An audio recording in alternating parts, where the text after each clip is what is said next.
A family is searching for answers after discovering their late mother changed her will, installing a local mayor as executor. Angela died 2 months ago after a fall at a Queensland nursing home. She had been there for 6 months while suffering dementia. After her death, Angela's children Freya and Nils found they had been written out of their mother's will and are now contesting it.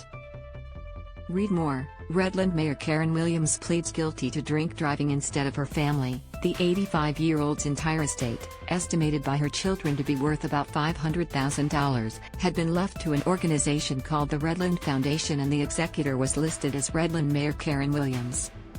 Williams recently pleaded guilty to high-range drink driving after crashing a council-owned car into a tree. She was sentenced to 80 hours of community service and was disqualified from driving for 6 months. We googled the name Karen Williams and the only one that came up was the mayor of Redlands, and we thought, no, surely not, Freya told 9 News. My mother never mentioned Karen Williams. The Redlands Foundation promotes itself as a philanthropic organization that gives back to the local community. It has 12 directors, including Mayor Karen Williams and former Mayor Don Sacombe. Another director of the foundation, Ian Neal, is also a director at McCarthy-Duryea Lawyers, the firm who prepared Angela's will in 2019. Read more. Redlands mayor meets backlash upon return to council chambers. MC Carthy-Duryea solicitor Sandy Shuttleworth witnessed and signed the will. At the time she was also a director of Redland Foundation but has since stepped down from the role.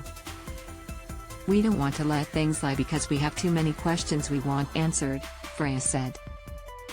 I'd find it odd if I were a ratepayer of Redland and my mayor was spending her time executing people's wills. I would ask why.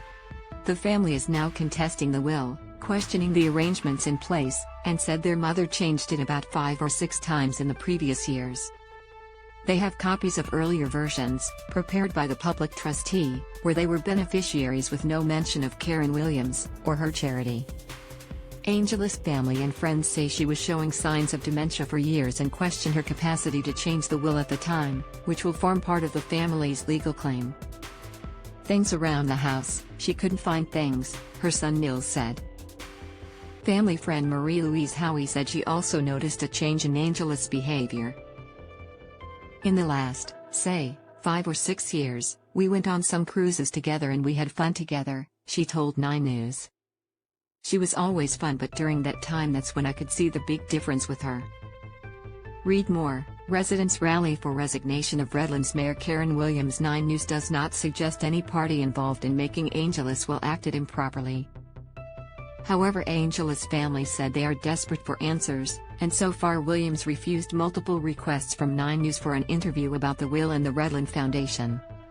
In a statement, Williams said she did not know she had been appointed as executor until the 85-year-old died. She said Angela first reached out to her after hearing about the Redland Council's fundraising event known as Diner en Rouge.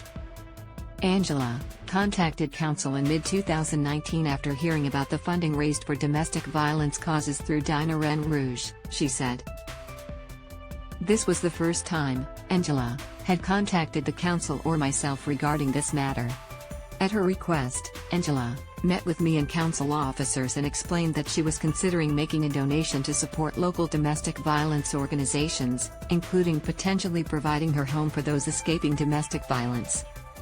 She was encouraged to obtain her own independent legal advice before making a decision. Williams' full statement can be read at the end of the article. 9 News requested a full list of donations handed out by the Redland Foundation in the last 2 years but did not get a response. Instead, the foundation's website was updated saying over the last 8 years it's given a $100,000 grant to the Centre for Women & Co. Redlands and a $30,000 grant to DV Assist. But documents filed to the Australian Charities and Not-for-Profits Commission, ACNC, show last year the foundation's overarching trustee had $997,300 in the bank, and handed out about $220,000 in grants and donations last year alone. It's not required to disclose its donations, but its website shows it regularly gives to local sports clubs it's affiliated with. Williams is yet to provide Angela's children with answers to all of their questions. They're calling for a meeting with her so they can better understand how so many parties associated with her foundation were involved in the making of their mother's new will. Note: Angela's family has requested surnames be omitted from this article. The full statement from Redland's Mayor Karen Williams, Angela, contacted council in mid-2019 after hearing about the funding raised for domestic violence causes through rouge, she said. This was the first time Angela had contacted the council or myself regarding this matter. At her request, Angela met with me and council officers and explained that she was considering making a donation to support local domestic violence organizations, including potentially providing her home for those escaping domestic violence. She was encouraged to obtain her own independent legal advice before making a decision. She was aware that funds raised for domestic and family violence, including rouge, were held by the Redlands Foundation to benefit local organizations that deal with domestic and family violence. After 2019 there was no further communication between Angela, myself or council, and neither council or I had any involvement or knowledge of what was in her will. I did not ask to be named as executor of Angela will and was completely unaware I had been nominated until I was advised of her passing and details of her final wishes outlined in her last will and testament. While I have been named as executor, there is a Supreme Court process that must first be followed for this to be confirmed so Angela's final wishes of supporting local domestic family causes can be fulfilled.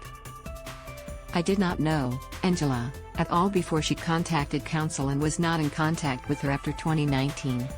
Following Angela's death, her sister contacted my office to advise that she was aware of and supportive of Ms. Peterson's last wishes.